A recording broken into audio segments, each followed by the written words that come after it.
Ситно броиме до крајот на 2024 некако едва чекаме да завршиме, бидејќи глобално беше и неизвестна и бурна.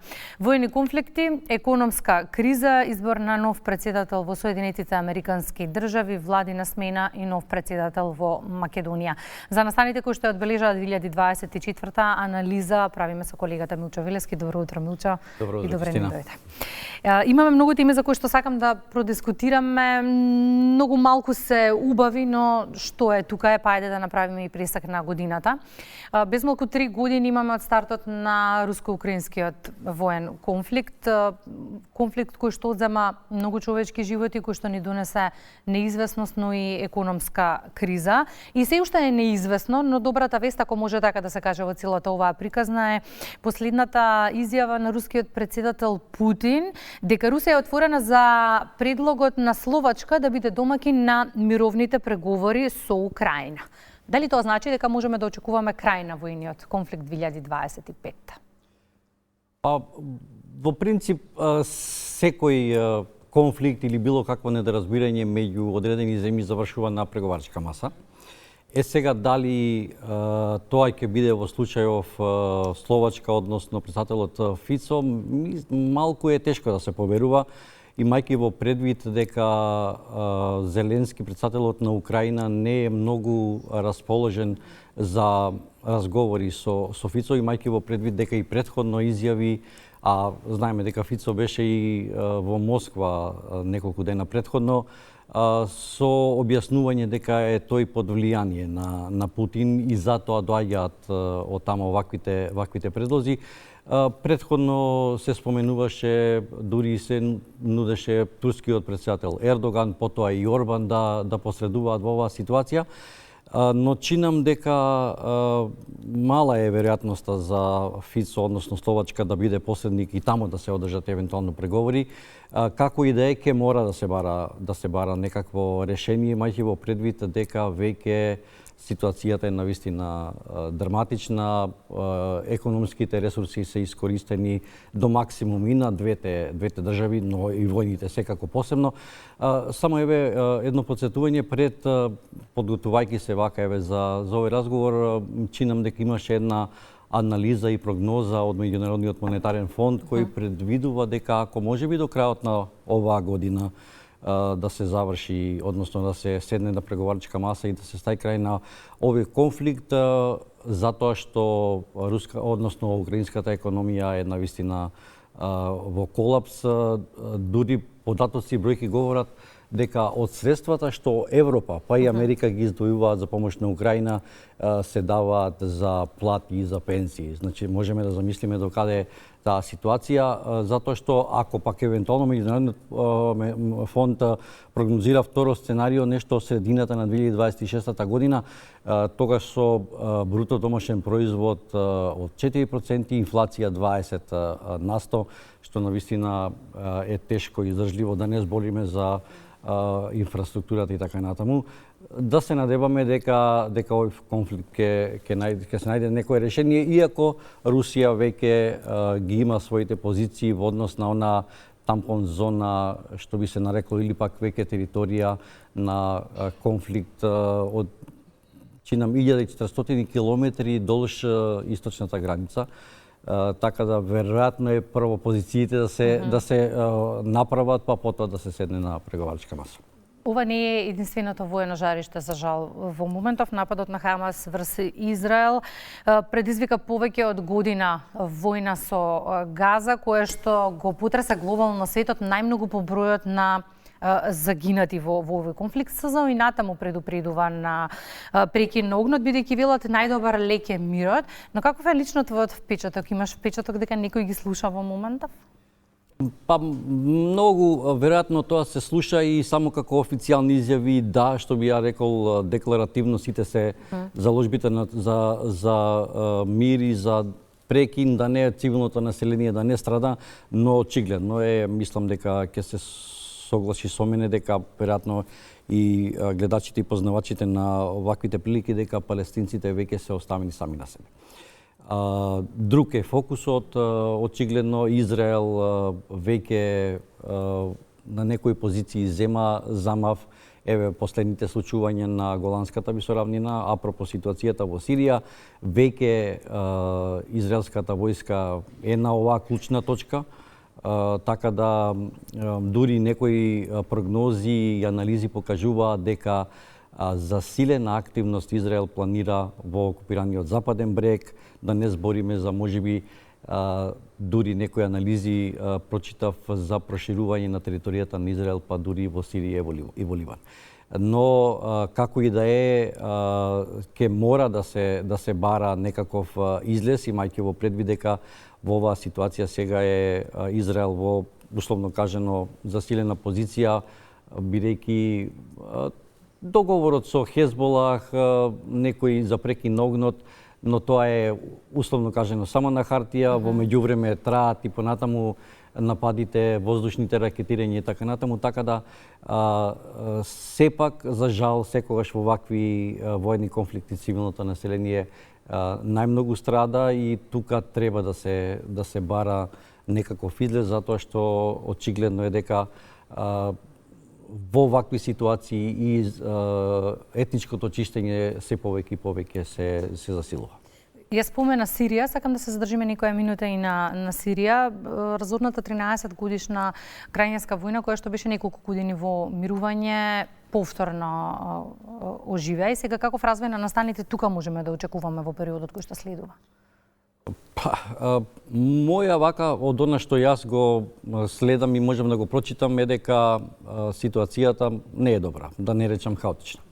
Зошто? Еве и последната изјава на лидерот на бунтовничката организација која го предводеше, условно кажано, превратот и преземањето на власта на милитантната група Хајат ал-Шам, нивниот лидер Абу Џолани рече дека во наредните 4 години тешко дека ќе дојде до формирање на стабилна влада.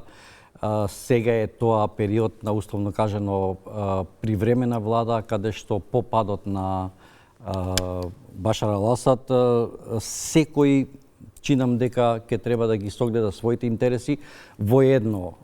Тие милитантни групи кои, односно опозиција, кои фактички го срушија режимот на Асад, се здружија само во таа насока, да падне пореднешниот претседател на Сирија. Што натака тие ќе преземаат, ќе зависи секако, чинам, од нивните интереси. Многу етнички заедници, многу групи во Сирија, особено што тука се плеткани и големи интереси на соседите, па дури поголемите сили. Во најмала рака Русија, Соединените американски држави, Турција, Иран се во директно влијание за Сирија. А да не збориме за можеби уште некој кој е надвор од ваквите комбинаторики. Секако, по мене, чинам дека Турција во ситуацијава е најголемиот добитник, имајќи во предвид дека североисточниот или северниот дел на Сирија, границата со Турција, веќе е турската армија тамо.